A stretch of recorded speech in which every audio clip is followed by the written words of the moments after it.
हमेशा ये गौर किए होंगे कि पवन बात बात पे लाइव नहीं आता है।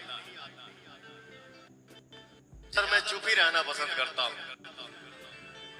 लेकिन क्या करें, तोरे भाई के नाम पवनवा। हम चाहते हैं किसी का भला हो, उसका भी इशू बन जाता है। तो 2-3 दिन पहले हमारी एक गाने की पार्टी था लखनऊ में, इवेंट रहे। कलाकार क्या होता है?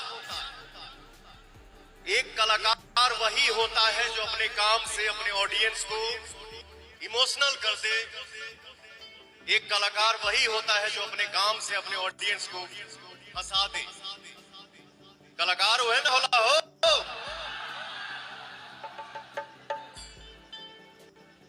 हम अपने जीवन में भैया हम जितने में बानी हमारा लगे 1 रुपया बा, लेकिन मैं चाहता हूं कि सबका भला हो।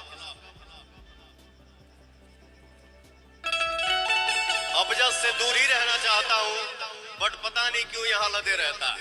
अपने जानने भर में चाहते हैं कि अच्छा ही हो, चाहे कोई भी। तो आप सब क्या सोचते हैं भोजपुरी के पावर स्टार पवन सिंह इस वीडियो के बारे में, तो जरूर कमेंट बॉक्स में बताइएगा। तो चलिए आपसे वीडियो अच्छा लगे तो प्लीज सब्सक्राइब कर, वीडियो को लाइक कर, फिर से कमेंट कर। चलिए मिलते हैं न्यू अपडेट के साथ। तो ओके बाय।